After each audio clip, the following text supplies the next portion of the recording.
मैं इस पूरे हाउस को इस बात के लिए आश्वस्त करता हूं कि जीरो टॉलरेंस की नीति के तहत सरकार जो कार्रवाई अब तक करती रही है उसके परिणाम भी बहुत शीघ्र सामने आएंगे। कोई संदेह नहीं होना चाहिए।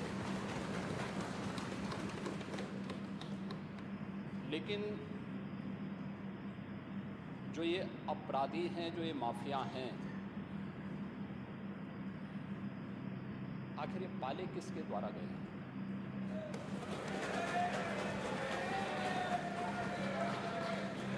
बात जवाब आ जाए। ये जब अभी आपका नाम तो नहीं लिया कि आपने माफिया के खिलाफ जवाब आ जाए। जिस माफिया के खिलाफ वो जो भी हो, बहुत जिसने भी किया, किसी का नाम तो नहीं लिया ना, किसी का नाम ये तो सच नहीं नहीं कि समाजवादी पार्टी ने उन्हें एक सांसद बनाया था?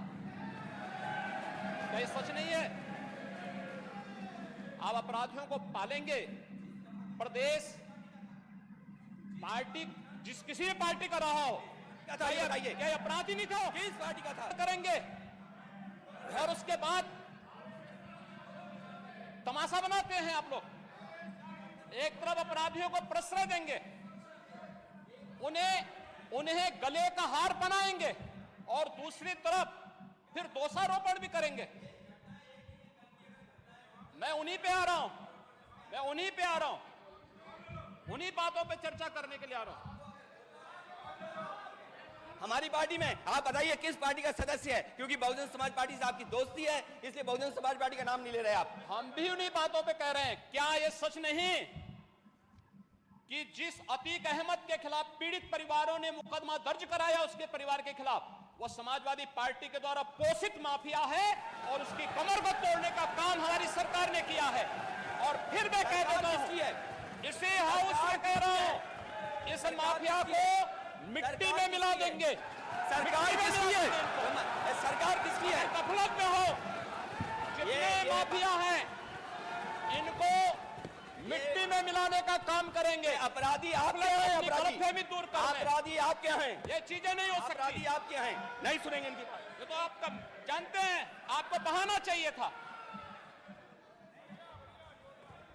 ये तो अध्यक्ष महोदय, ये पेशेवर माफिया और अपराधियों के सरपरस्त हैं और ये लोग लगातार यही करते रहे हैं। इनके रग रग में अपराध भरा हुआ है। अपराध के अलावा इन्होंने कुछ सीखा ही नहीं है। क्या ये सच नहीं? क्या पूरा प्रदेश इस बात को जानता है? और आज ये लोग अपनी साफ गोई की सफाई देने के लिए यहां पर आए हैं। आप अपने स्थान पर चलें। मुख्यमंत्री जी अपनी बात कह रहे हैं, आपको भी अवसर मिलेगा, आप अपनी बात कहिएगा। सच नहीं है वो आप जो भी बात आपने कहने आप कहिएगा। अभी मुख्यमंत्री जी बोल रहे हैं, आपने जो बात कहनी है अपनी बात कहिएगा। आपको अवसर मिलेगा, आप अपनी बात कहिएगा। आपको अवसर मिलेगा तो आप अपनी बात कहिएगा। आपको भी अपनी बात कहने का अधिकार है। मान्यवर, आप अपनी बात कहिएगा जब आपको अवसर मिलेगा। अभी सुनिए, अगर आपको लगता है कि कोई बात गलत है तो आप अपनी बात कहिएगा। आपको अपनी बात कहने का अधिकार है। ने कल यह कृत्य किया है, वह माफिया उत्तर प्रदेश के बाहर है और वह माफिया समाजवादी पार्टी के सहयोग से ही बार बार एमएलए और एमपी बना है। क्या यह सच नहीं कि 1996 में इलाहाबाद वेस्ट से वह माफिया समाजवादी पार्टी की सरकार के सहयोग से, इन पार्टी के सहयोग से एमएलए बना था? और यही नहीं, 2004 में भी वह माफिया 2004 में भी वह माफिया इन्हीं लोगों के सहयोग से एमपी बना था। और फिर 2009 में उस माफिया को सांसद बनाने का भी कुख्यात कार्य इन्होंने ही किया था। ये लोग चोरी और सीना चोरी करने का काम कर रहे हैं। और मैं फिर इस बात को ले कह रहा हूं कि माफिया कोई भी हो, सरकार की जीरो टॉलरेंस की नीति है और उन माफियाओं के खिलाफ मिट्टी में मिलाने का काम उनको हमारी सरकार करेगी। पूरी मजबूती के साथ उनसे निपटने का कार्य करेगी। लेकिन चोरी और सीना चोरी दोनों नहीं चल सकता है। अब बात सुनिए, जो बात कह रहे हैं, अगर आप जो बात कही जा रही है उसको सुनिए। आप अपना जवाब दीजिए कि आपने सांसद बनाया था कि नहीं बनाया था, विधायक बनाया था कि नहीं बनाया था। आप तय करिए अपनी बात। जो माननीय मुख्यमंत्री जी कह रहे हैं, आप अपनी बात का जवाब दीजिए। आपको अवसर मिलेगा, आप अपनी बात का जवाब दीजिएगा।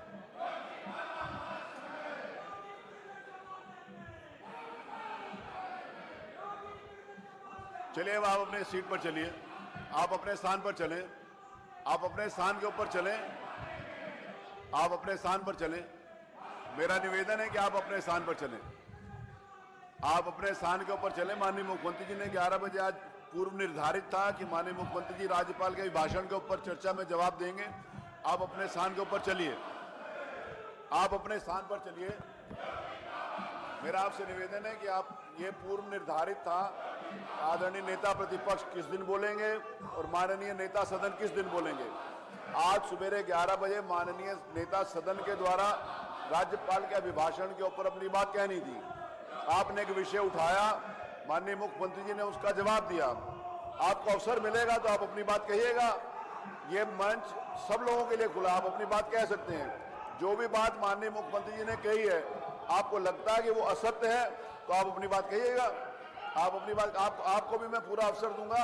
उसमें जो भी बात मुख्यमंत्री जी ने कही है आपको लगता है कि असत्य है तो आप अपनी बात कहिएगा। अपनी सीट के ऊपर जाइए।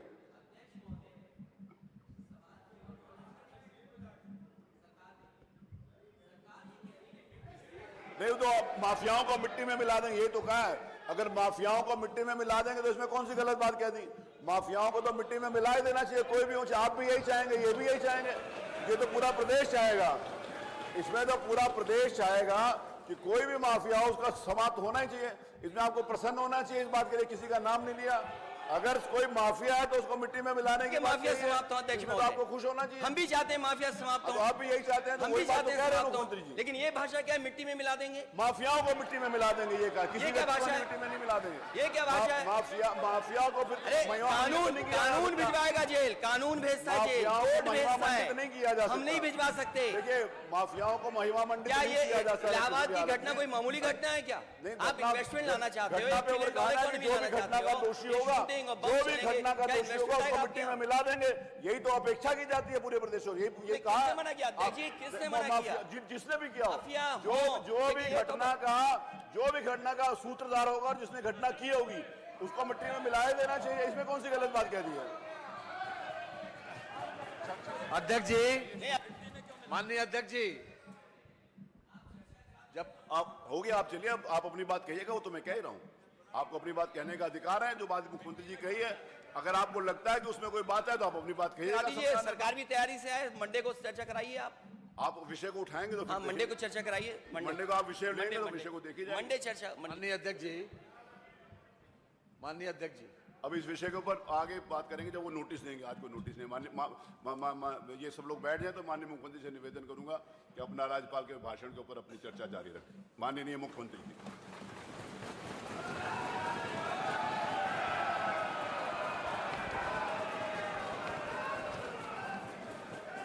अध्यक्ष जी, मैं आपका आभारी हूं कि आपने माननीय राज्यपाल महोदय के द्वारा 20 फरवरी को संवेद सदन में दिए गए भाषण पर मुझे इस सदन में माननीय सदस्य डॉक्टर नीलकंठ तिवारी जी के द्वारा प्रस्तुत प्रस्ताव पर जवाब देने के लिए अवसर दिया है। मैं धन्यवाद दूंगा नेता विरोधी दल और सभी माननीय दलीय नेताओं का और उन सभी माननीय सदस्यों का जिन्होंने इस पूरी चर्चा में भाग लेकर के अपनी बातों को मजबूती के साथ इस सदन के सामने रखा।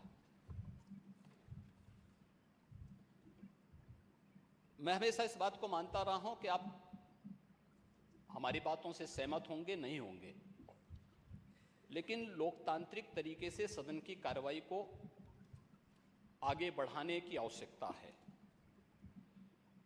और उन कार्यक्रमों के साथ ही हम संसदीय लोकतंत्र की गरिमा को और उसके गौरव को आगे बढ़ाने का कार्य कर सकते हैं।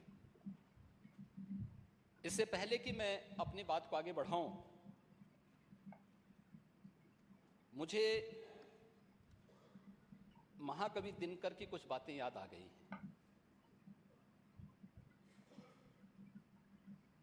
आज जब सदन की कार्रवाई प्रारंभ होनी थी ठीक 11 बजे, जो दृश्य हम सबको देखने को मिला है वह, मैंने पहले भी कहा, कल प्रयागराज की घटना अत्यंत दुखद है और इस घटना का जो भी दोषी होगा वो बख्शा नहीं जाएगा। वो तो आप जानते ही हैं कि कार्रवाई जब होती है तो यहाँ पे बहुत तरीके से कार्रवाई होती है, लेकिन ये माफिया, ये पेशेवर अपराधी आखिर किसके द्वारा पाले पोसे गए और क्यों इतनी परेशानी हो रही है? माननीय हमारे नेता विरोधी दल को चोरों के जो है हित ठगों के बल हैं, जिनके प्रताप से पलते पाप सकल हैं।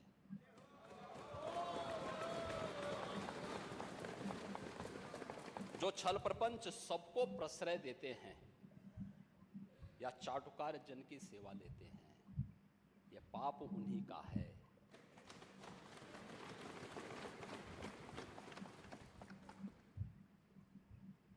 ये जो उत्तर प्रदेश की जनता को,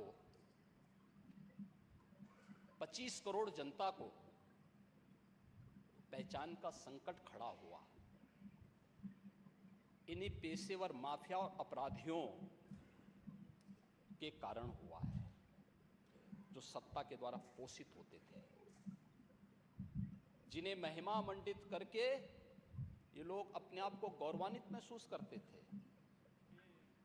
जिन पेशेवर माफिया और अपराधियों के सामने सत्ता नतमस्तक होती थी, और आज उत्तर प्रदेश भी इस बात को जान रहा है और देश और दुनिया भी जान रहा है, उन पेशेवर माफिया और अपराधियों के खिलाफ जो कार्रवाई चली है वह एक नजीर भी बनी है। और फिर मैंने कहा है तो इसमें हम सूची भी जारी करेंगे।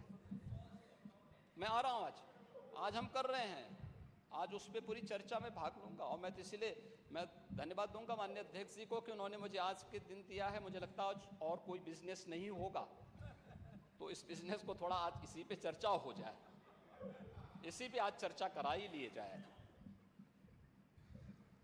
महोदय, जब हम इस बात को कह रहे हैं, वास्तव में राज्यपाल महोदय ने जो यहां पर अपना अभिभाषण दिया था, दो कारण से, संवैधानिक प्रमुख होने के नाते और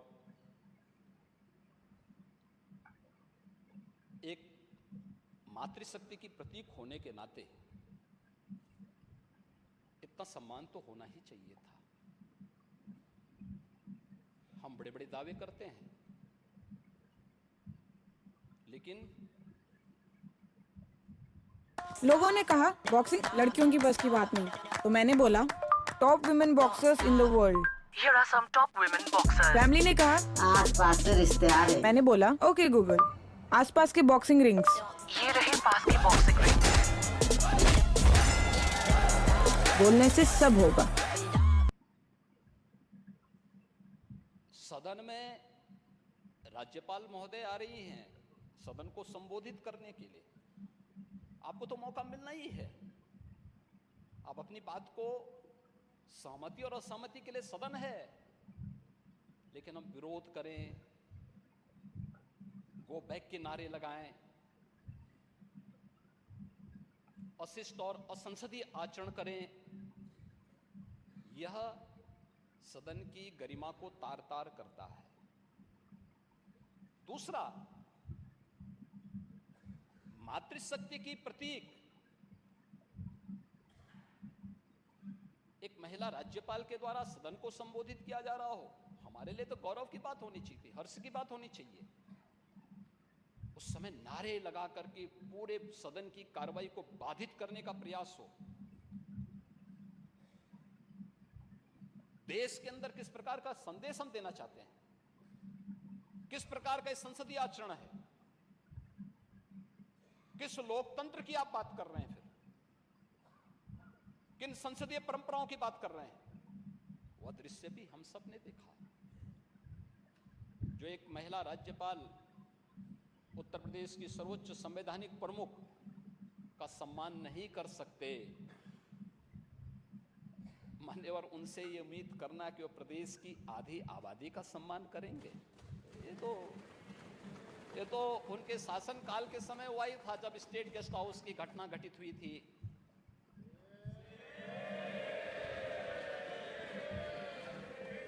आचरण तो उनका उस समय भी सामने आया था। लड़के हैं, गलती कर देते हैं, ऐसे भी बयान आए थे। ऐसे ही अन्य तमाम वक्तव्य उस समय आए थे। महोदय, वे लोग लोकतंत्र की बात करें, मुझे बड़ा आश्चर्य होता है। ये किसके गुरु हैं? यानी यह शिवनानंद गुरु किसके हैं? यह बड़ी आश्चर्यजनक स्थिति है। और महोदय, मुझे देख करके बड़ा आश्चर्य हुआ। ये लोग प्रदेश के अंदर सुरक्षा की बात करते हैं। शर्म तो तुम्हें करनी चाहिए जो अपने बाप की सम्मान नहीं कर पाए। कम से कम इस बात को शर्म करनी चाहिए। किस प्रकार का आचरण होना चाहिए? हमने नाम नहीं लिया किसी का, लेकिन जो वक्तव्य कभी बोले गए हैं उन वक्तव्यों पे चर्चा तो होनी ही चाहिए। क्यों नहीं चर्चा होनी चाहिए? किस प्रकार की बात करते हैं जी? आप कुछ भी बोल रहे हैं, दूसरा व्यक्ति नहीं बोलना चाहिए। जब चर्चा होगी तो सभी मुद्दों पे चर्चा होगी। फिर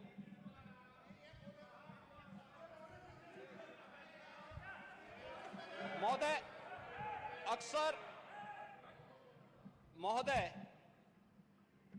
अक्सर जब हम लोग अभिभाषण की चर्चा करते हैं तो कोई भी संवैधानिक प्रमुख सरकार की उपलब्धियों के बारे में चर्चा करता है और अपनी भावी योजनाओं को भी, सरकार की भावी योजनाओं की भी चर्चा करता है। ये केवल उत्तर प्रदेश के अंदर नहीं हो रहा है, पूरे देश के अंदर हो रहा है, पूरे देश के अंदर होता है। ये संसदीय परंपराएं यही हैं। और यही नहीं होता है, संसद के संवैध सदन को जब महामहिम राष्ट्रपति जी संबोधित करती हैं तो वह भी सरकार की उपलब्धियों के साथ साथ भावी योजनाओं का चित्रण भी करती है। अभिभाषण ही दिग्दर्शन होता है शासन की उपलब्धियों का और भावी योजनाओं का। लेकिन आपको सहमति और असहमति के लिए सदन में चर्चा होती है। आप अपनी उपलब्धियों को बताइए ना। कौन ऐसा दल है जिसको प्रदेश के अंदर सत्ता में रहने का अवसर न मिला हो? और कई बार जनता ने अवसर दिया। अगर आज अपने कारनामों से जनता आपको ठुकरा रही है तो इसके लिए अपने कारनामों को दोषी ठहराइए, उत्तर प्रदेश की जनता को मत दोषी ठहराइए।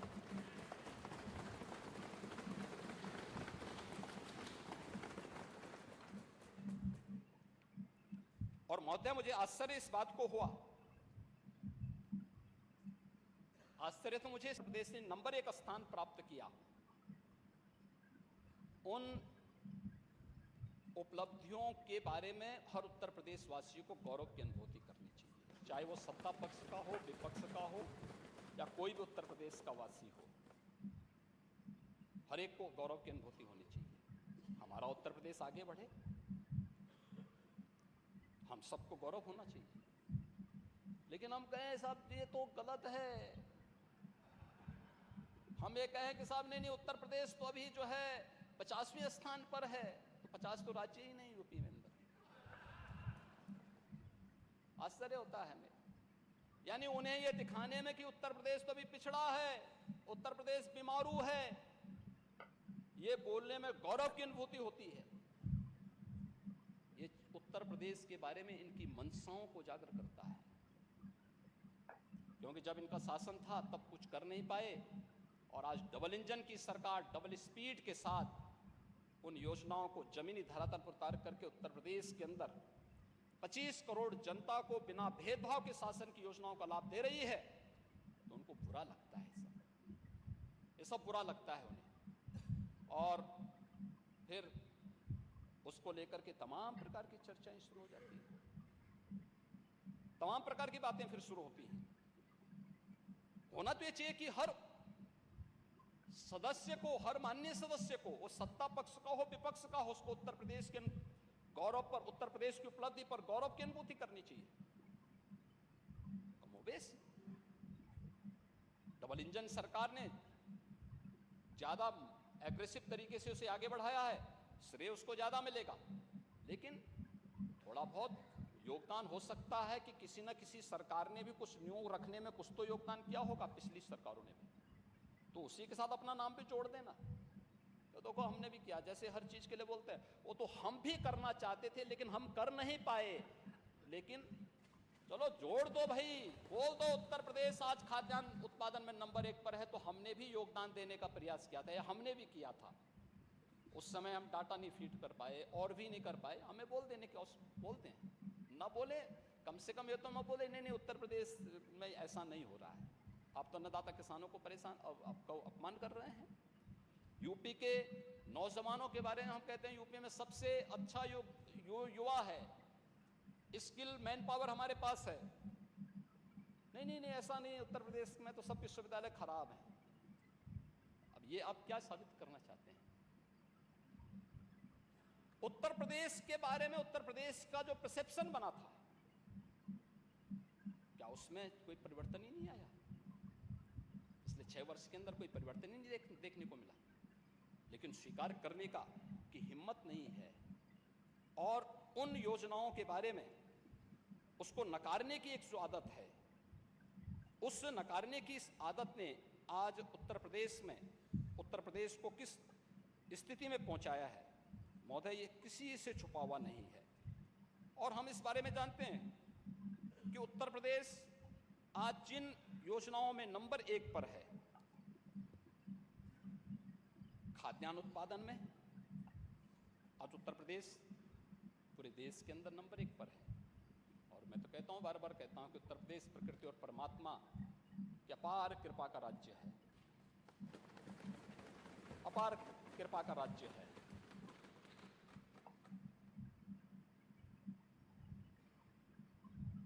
देश की कुल कृषि योग्य भूमि की 11% भूमि हमारे पास है, लेकिन उत्पादन हम करते हैं इसमें 20% खाद्यान्न का उत्पादन करते हैं, ये उत्तर प्रदेश की उपलब्धि है। आज यहाँ पर खाद्यान्न उत्पादन में गेहूं है, आलू है, मटर है, आम है, आंवला है, दुग्ध उत्पादन में उत्तर प्रदेश नंबर 1 पर है।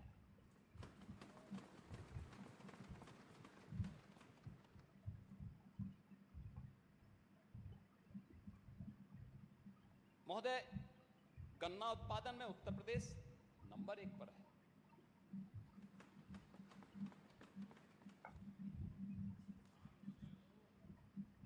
उज्ज्वला योजना के कनेक्शन देने में 1,74,00,000 परिवारों को फ्री में रसोई गैस का कनेक्शन, इसको उत्तर प्रदेश में इतने लोग इससे, यानी देश के अंदर नंबर 1 पर, एक्सप्रेसवे में नंबर 1 पर, प्रदेश के श्रमिकों, स्ट्रीट वेंडर्स, इन सबको भरण पोषण भत्ता देने में नंबर 1, अटल पेंशन योजना नंबर 1, प्रधानमंत्री जीवन ज्योति योजना में नंबर 1, सूक्ष्म लघु मध्यम उद्यम 96 लाख यूनिट यूपी के अंदर हैं, जो परंपरागत उद्यम है, यूपी के औद्योगिक विकास की आधारशिला है, इसमें नंबर 1। कृषि निवेश पर किसानों को देय अनुदान में डीबीटी के माध्यम से भुगतान करने वाला देश का नंबर 1 राज्य है। देश में सर्वाधिक मेडिकल कॉलेज निर्माण करने वाला राज्य है, और 1 डिस्ट्रिक्ट 1 मेडिकल कॉलेज के निर्माण की तरफ अग्रसर हुआ है, यह उत्तर प्रदेश राज्य है। हर गरीब के घर में शौचालय भी बने, सर्वाधिक शौचालय उत्तर प्रदेश ने बनाए, उसमें भी नंबर 1। मानव वन्य जीव संघर्ष को आपदा घोषित करने वाला देश का पहला राज्य है। कौशल विकास नीति को लागू करने वाला पहला राज्य है। गवर्नमेंट ई मार्केट से सबसे अधिक प्रोक्यूरमेंट करने वाला राज्य और पहला राज्य भी। प्रधानमंत्री आवास योजना में महोदय ग्रामीण और शहरी क्षेत्र में 52,77,000 गरीबों को एक एक आवास मिला है, बिना भेदभाव के मिला है, देश के अंदर नंबर 1।